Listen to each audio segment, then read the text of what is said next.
Hai,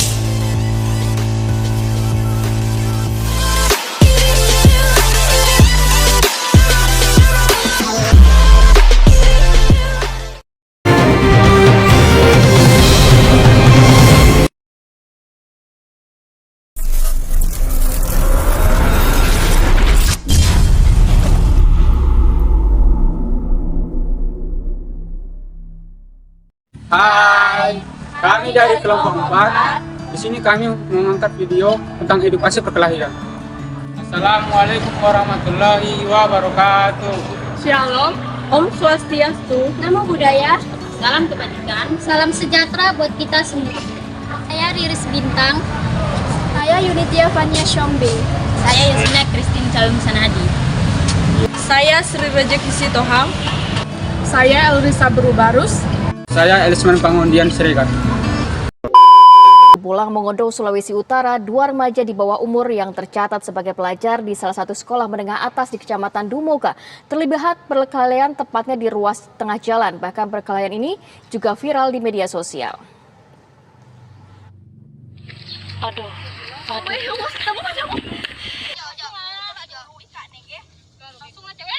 Video amatir yang merekam seorang remaja putri dipukul temannya hingga tersungkur di semak-semak menjadi perbincangan warga di Kepulauan Bangka Belitung. Setelah video berdurasi 29 detik ini viral di media sosial. Dalam rekaman video amatir berdurasi 45 detik ini tampak 2 orang siswi SMA di Bau-Bau, Sulawesi Tenggara saling pukul dan disaksikan oleh teman-temannya tanpa seseorang pun berusaha melerai mereka. Belum diketahui latar belakang perkelahian kedua siswa ini. Kepala SMA Negeri 1 Bau-Bau, Hartati mengaku sudah melihat video perkelahian ini. Pihaknya masih akan menyelidiki apakah kedua siswi tersebut merupakan anak didiknya atau bukan. Dinas Pendidikan Kota Bau-Bau menyayangkan kekerasan antar pelajar ini.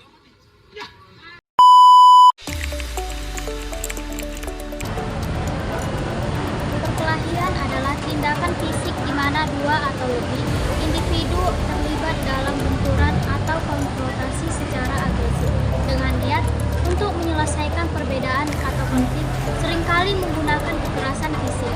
Perkelahian dapat terjadi dalam berbagai konteks, termasuk di antara individu, kelompok, atau bahkan dalam pertandingan olahraga seperti tinju atau gulat. Ini seringkali melibatkan tingkat agresi dan ketegangan yang tinggi dan bisa memiliki konsekuensi hukum atau fisik yang serius. Oleh karena itu, penting untuk mencari damai dalam menyelesaikan perbedaan atau konflik tanpa resort ke perkelahian. Ada beberapa jenis-jenis perkelahian yang berbeda. Yang pertama, perkelahian jalanan. Terjadi di dalam lingkungan sehari-hari. Biasanya melibatkan individu atau kelompok yang terlibat di dalam konfrontasi fisik jalanan atau tempat utama. Yang kedua, perkelahian dalam penjara. Perkelahian yang terjadi dalam penjara atau lembaga pemasyarakatan antara narapidana. Yang ketiga, perkelahian dalam kehidupan keluarga atau hubungan. Ini mengacu konflik fisik dalam kehidupan pribadi, seperti antara pasangan, saudara kandung, atau anggota keluarga. Perkelahian antar teman adalah situasi yang tidak diinginkan dan sebaiknya dihindari konflik. Antar teman dapat mengakibatkan kerusakan hubungan baik secara emosional maupun fisik. Lebih baik mencoba untuk berkomunikasi, mencari solusi damai dan menjaga hubungan yang baik dengan teman-teman Anda. Konflik dapat diselesaikan dengan berbicara dan mencari pemahaman bersama daripada menggunakan kekerasan atau perilaku yang merugikan. Beberapa faktor yang menjadi penyebab terjadinya perkelahian. Yang pertama itu faktor internal. Kurangnya kemampuan untuk melakukan adaptasi pada situasi lingkungan yang semakin kompleks atau beragam dan banyak, sehingga menimbulkan tekanan pada dirinya, kurangnya kemampuan dalam mengatasi dan memanfaatkan situasi untuk membangun dirinya, sehingga mudah putus asa dan cepat melarikan diri dari setiap masalah, selalu menyalahkan orang lain setiap masalahnya, dan cenderung lebih memilih menggunakan akan cara tersingkat untuk memecahkan masalah. Yang kedua itu faktor keluarga. Adanya tindak kekerasan dalam suatu keluarga yang berdampak pada perkembangan psikologi anak dan menimbulkan karakter anak yang penuh dengan kekerasan, sehingga anak berpikir bahwa kekerasan merupakan bagian dari dirinya dan suatu hal yang wajar jika dia melakukan tindak kekerasan.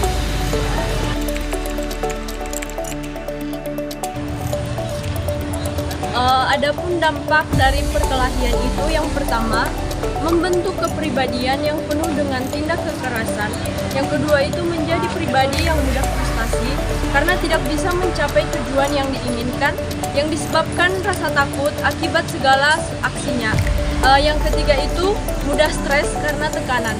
Ketegangan yang dialaminya sehingga mengganggu kondisi mental pelajar yang tidak mampu menjalani aktivitasnya seperti biasa. Yang keempat itu menimbulkan keresahan dan trauma pada masyarakat sehingga muncul rasa tidak percaya dan rasa takut, tidak berani berhadapan kelompok pelajar. Berikutnya, rusaknya fasilitas umum dan fasilitas pribadi masyarakat membuat suasana tidak kondusif, merusak sikap sosial, khawatir akan diikuti oleh anak-anak lain, mengganggu ketertiban. Menghindari perkelahian. Yang pertama, menghindari konfrontasi. Jika menemui situasi yang membuat marah atau frustasi, coba hindari konfrontasi fisik. Cobalah untuk menjaga ketenangan dan merespon secara positif. Yang kedua, komunikasi efektif. Cobalah berbicara dengan pihak yang terlibat di dalam konflik dengan berbicara secara terbuka dan tenang. Mungkin dapat menyelesaikan perbedaan atau kesalahpahaman tanpa kekerasan. Yang ketiga, menghindari lingkungan berisiko. Jika tahu bahwa ada lingkungan atau tempat yang sering terjadi perkelahian, hindari tempat tersebut atau situasi yang mungkin memicu konflik. Yang keempat, hindari memprovokasi. Jangan memprovokasi orang lain dengan kata-kata atau perilaku yang kasar atau merendahkan. Ini dapat memicu konflik. Ingat bahwa menghindari perkelahian adalah tindakan yang bijak dan dapat melindungi diri sendiri dan orang lain dari bahaya.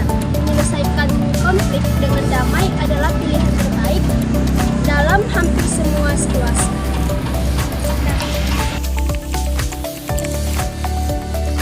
Ada beberapa solusi yang lebih baik daripada terlibat dalam kekerasan.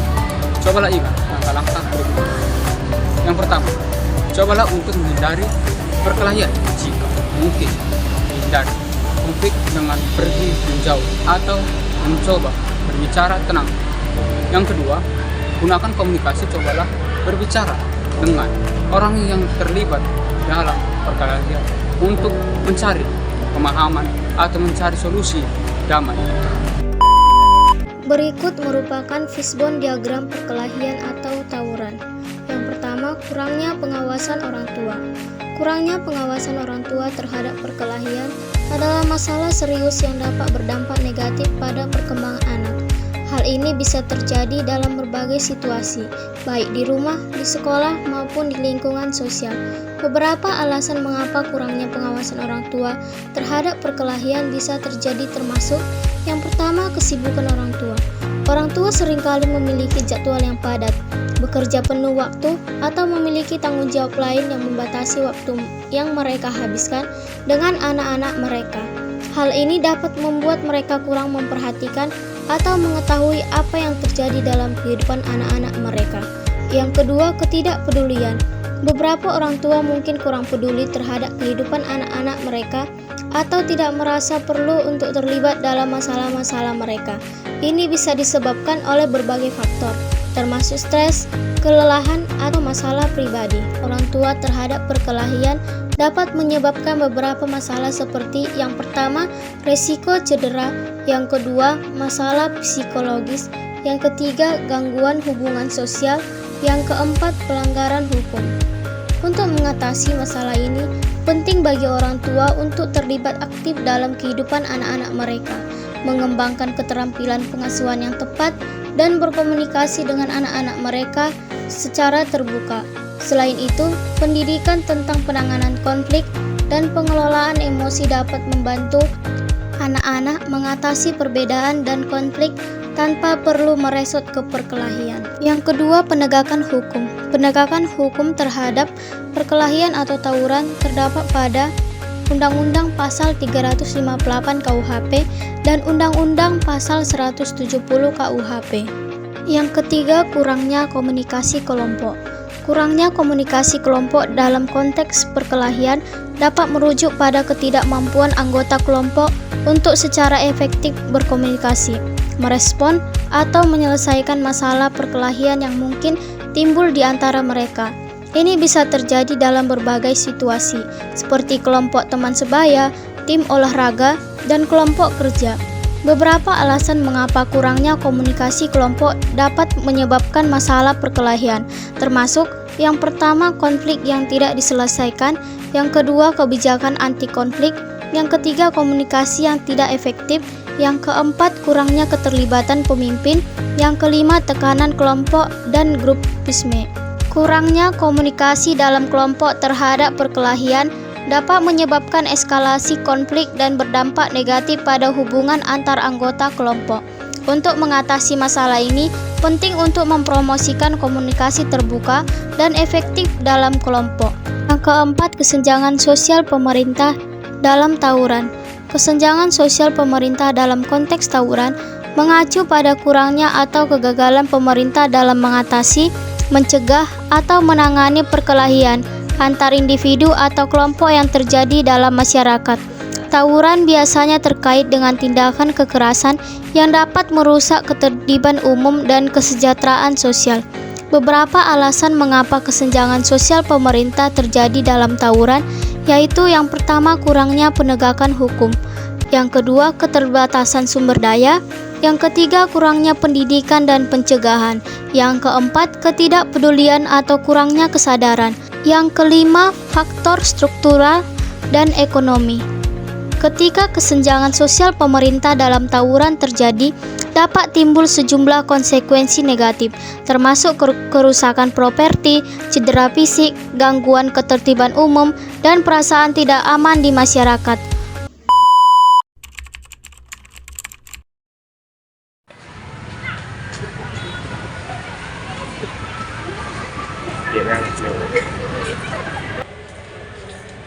Kenapa kalian membuat malam gak datang ke keluarga? Aku ngerjain tugas. Aku pulang kampung. Loh, kan bapak ngabarinnya kan sebelum kau pulang kampung.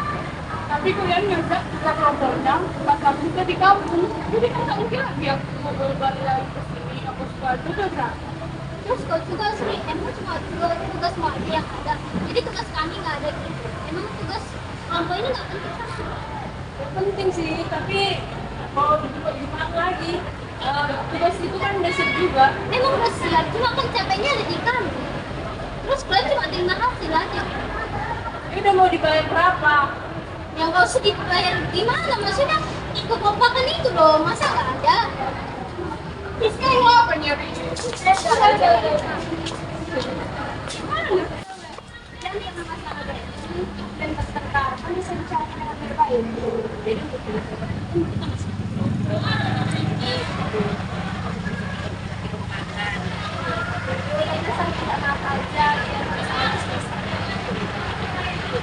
Saya minta maaf dari untuk kedua keluarga saya akan jemput.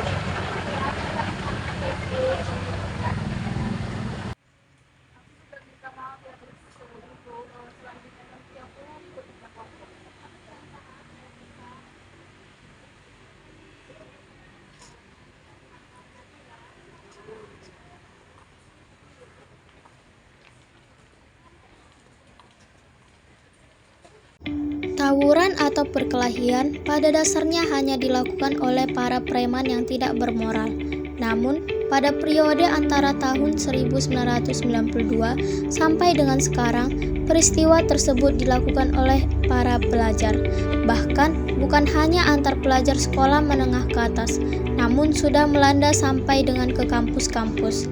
Di kota-kota besar seperti Jakarta, Bandung, Surabaya, dan Medan, tawuran sering terjadi. data Kota Jakarta pada tahun 1992 tercatat 157 kasus perkelahian pelajar. Tahun 1994 meningkat menjadi 183 kasus dengan menewaskan 10 pelajar. Tahun 1995 terdapat 194 kasus dengan korban meninggal 13 pelajar dan 2 anggota masyarakat lain. Tahun 1998 ada 230 kasus yang menewaskan 15 pelajar serta 2 anggota Polri, dan tahun berikutnya meningkat dengan 37 korban tewas. Dan kasus tawuran pelajar masih terus terjadi di berbagai daerah Indonesia. Menurut laporan Badan Pusat Statistik atau BPS, sepanjang 2021 ada 188 desa atau kelurahan di seluruh Indonesia yang menjadi arena perkelahian massal antar pelajar atau mahasiswa.